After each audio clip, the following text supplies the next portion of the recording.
Hey kids, you know how much I love to read, and I thought while we're all stuck at home that I would read to you a few of my favorite read alouds. These are a little bit shorter than the books we read in class, but I thought it would be easier to do kind of a one and done videos for you. And you all know that most books on the planet are my favorite books, so we're gonna get to listen to a lot of different ones. Today's book does have pictures with it, so I'll be sharing those pictures with you as I read this book, The Squire and the Scroll by Jenny Bishop.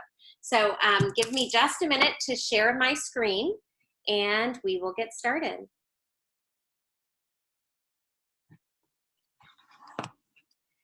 In the days when men of valor still guarded kings, a peaceful kingdom lay silent and dark beneath the sky. The ruler of that kingdom was kind and strong of heart. It was this good man's charge to guard the lantern of purest light, the lamp that brought peace and joy to his kingdom. But on this sad and terrible night, an enemy of all truth and beauty swept over the castle on leathery wings and with dreadful magic stole away the lantern that gave freedom to all the kingdom. The king, the queen, and the princess mourned the loss of the precious lamp, and so did the humble citizens of the peaceful kingdom. So treasured by the kingdom was the lantern, and so beloved was the king that many young men sought bravely to retrieve the purest light. None of them returned. As one by one the sons of the kingdom disappeared, the people began to despair. At last, the king was left with only his most trusted knight to be sent on the quest for the lantern. "You must journey to the Red Mountains where our enemies are known to encamp," said the king. "I fear traps have been set for you along the way, as we have already lost so many young men. If you accomplish this task, you will return to great honor and reward. But if you do not, our good people will surely perish." The knight was fearless and did not complain about the quest upon which the king was sending him. He took with him his faithful squire. The squire was a poor boy who journeyed far to serve the good king and to become a good knight, and to serve the lantern. He was honest, a man of his word, and did all that his master asked him to do. His kind parents were not people of great position, but they had clean hearts and honored the lantern of purest light as the people of the kingdom did. They taught their son how to guard his heart by the words from a simple scroll. When the time came for him to leave the village, the boy's mother and father presented him with a gift, the scroll from which he had been taught, and the boy promised to honor his parents and the lantern by living his life by the 5 truths in the scroll. Thus he received a blessing from his mother and father and the promise of a reward from God in return for faithfully guarding his heart. As the knight and the squire started on their journey, they spoke of their families. The knight had little remembrance of his parents, but he vaguely recalled that they had also taught him from a scroll. "As did mine," said the boy, pulling the parchment from his belt, "and it has always strengthened me and kept my heart pure." Indeed it had, for the boy knew the words of the scroll so well he often dreamt them, and he honored the lantern by obedience to the scroll in all that he did. The words of the scroll had seen him through many a temptation, but the knight did not remember the words of the scroll. The knight and his squire soon came upon a wood through which they must pass, on their way to the Red Mountains. Where the path left the meadow and split the underbrush, they found a bag of wool. "Fallen from a traveler's wagon, no doubt," said the knight, passing it to the squire. "Keep it, in case we have need." As the two traveled through the shadowy wood, they began to hear sounds like a rushing brook or wind in the trees. Deeper in the forest, the sounds became more like whispers that seemed to come from the plants in the trees and even the ground. Listening intently, the knight and the boy heard evil chants, warnings to turn back, whisperings that made their hearts faint. But the boy knew how to guard his ears, for he knew the first command of the scroll: listen only to words that are pure. "The wool!" the lad shouted, and quickly pulled off some tufts for the knight and for himself to stop up their ears. Now courage could not be stolen from the knight or the boy, and they passed safely through the enchanted wood. After some time, the knight and the squire came to a great hill, too steep for their horses to climb, but there was a brightly lit tunnel to the other side. A silver shield laid at the entrance to this passageway, and the knight handed it to his squire, thinking it might prove helpful to a boy of less experience than himself.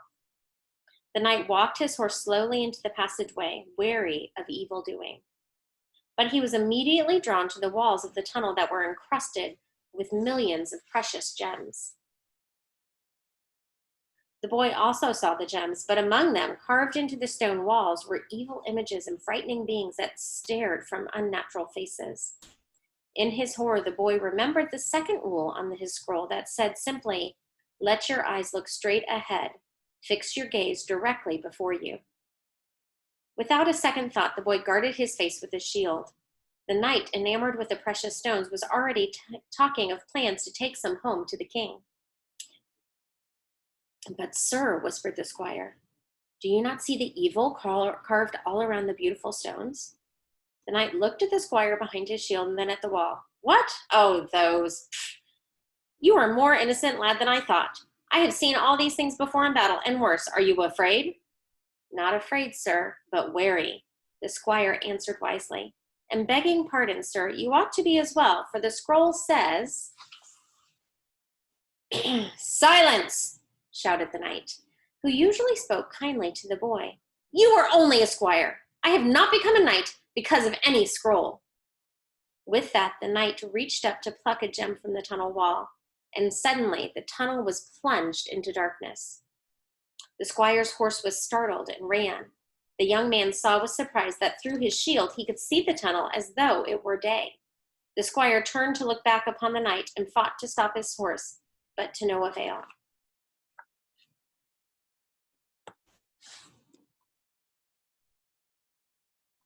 When the horse raced into the light at the other side of the hill, the opening in the mountain closed up into a wall of stone.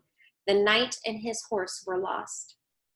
The squire jumped from his horse breathless and beat his fist against the rock. "Open, open!" he cried. But the doorway did not reappear. Finally, the boy collapsed, grieving the loss of his master. Then the squire noticed again the scroll in his belt and grasped it tightly. "This scroll has led me safely thus far. I believe it will lead me further still." With great faith, he straightened his back and went forward, his mind made up. He had settled in his heart that he would do his best to complete the quest and rescue the lantern. Even if his own life were required, he would complete it for the sake of the kingdom and for the honor of his master, the knight.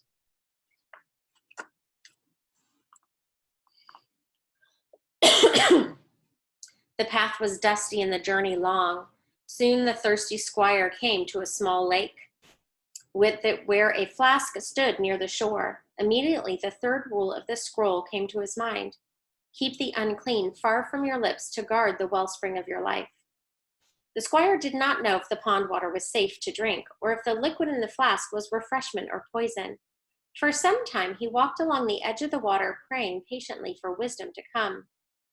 Suddenly the sun had shone, which had been concealed by clouds, broke through, revealing that the water was full of dead fish and other animals that had lost their lives in its poison. The same glint of light revealed etched words on the flask that spelled "pure." The squire thanked God and drank gratefully.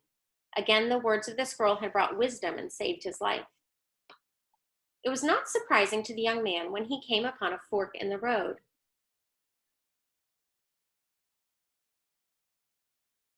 Nor was he surprised by the boots that sat on the ground before it. "Rule number 4, he whispered, "make level paths for your feet and take only ways that are firm." Now, one of the paths looked so wet it could well be quicksand that would swallow him up. The other looked dry.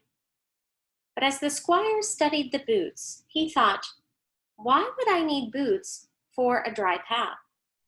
I believe I ought to take the path that seems a risk, for the wool, the shield, and the flask led me aright." Sure enough, when the squire stepped on the wet ground, it was hard as rock. And as he walked further on, he glanced to his side and saw a poor hare wandered into the dry trail and sank into the land that looked solid.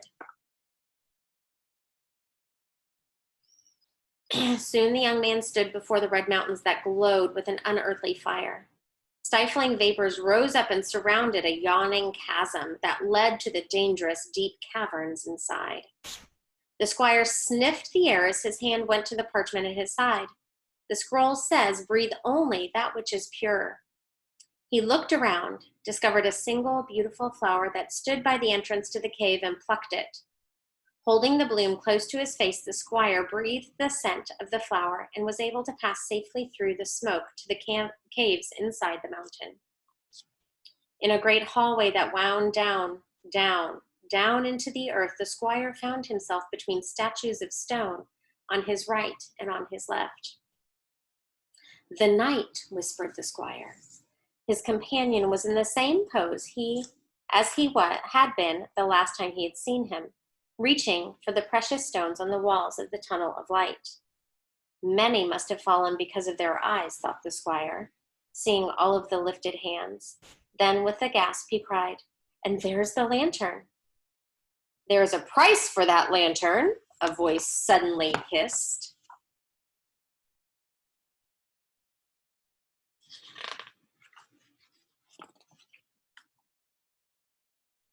"What price?" asked the squire, facing the dragon squarely, though his heartbeat thundered in his chest. "Your scroll," snapped the dragon. "Your scroll is my price. Give it to me, and I shall return the lantern to your people." But the wise squire did not believe the creature, for dragons are known to be untrustworthy. "Give you the scroll which has served me well all my life? Never," said the boy. And as he spoke, the ground began to tremble and crack, fire and brimstone streaming up from the deep places of the earth. "Give me the scroll!" shrieked the dragon, drawing itself up to its full height, "or you will be consumed by the flames." "The scroll has always served me well," answered the boy, "and it will serve me well now." And indeed, as he pulled the parchment from his belt, the scroll was transformed before the young man's very eyes into a fearsome double-edged sword. "For the lantern and the scroll!" shouted the squire, and he plunged the sword into the dragon's body. When the squire pulled his sword from the dragon's lifeless form, it immediately became a scroll again. As the dragon sank into the burning chasm, the figures in the great hallway began to move. Those with lifted arms now seemed to stretch after a long and deep sleep. The knight came to himself and knelt before the squire, begging for forgiveness. "I could not guard my eyes," said the knight, ashamed, "but you kept yourself pure. So I promise to you my reward for my life and for the kingdom you have honored." The squire helped the knight up and embraced him. He remembered the reward that his parents had spoken of. "We are brothers," said the squire. "Forgiveness is yours."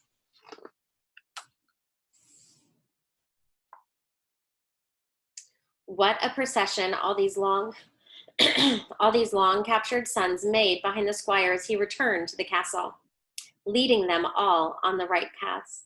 And when the travelers came to the tunnel, it was open, and the lantern showed the way. The evil images had now disappeared, and the gems fell from the walls as treasure to be gathered for the king and his kingdom. In the celebration that followed the squire's joyous return, the celebration that followed the squire's joyous return was unlike any the kingdom had ever seen. Kneeling before the king, the squire was knighted as he has always dreamed of. "Let us never again forget," the king said to all present, "how the scroll has served us and how this good knight returned our lantern because of it. Because of his bravery and his devotion to the lantern and to the scroll, he will have my daughter for a wife and rule my kingdom one day. For who better would guard the lantern of purest light than one with a heart kept pure?" A shout went up from the people, and they were in agreement with their king. Beyond knighting the young squire, the king instituted a new order of protectors, the Knights of the Lantern. The knight who had trained the young squire became its captain. These men dedicated themselves to the words of the scroll and to the defense of the lantern. It became the goal of many young men in the kingdom to live by the scroll and to one day serve the king in these positions of honor. As for the knight and the princess, they could not have been happier, for the princess had devoted herself to the words of the scroll as well. and so they were a delight to each other. And when the two were gifted with a son, the knight taught him from the scroll, so that he would one day be ready to defend the kingdom and the lantern. For who knows but that another dragon might arise in this young boy's time to come and try and steal the light. I hope you guys enjoyed that story as much as I do. Keep checking our YouTube channel for more read alouds.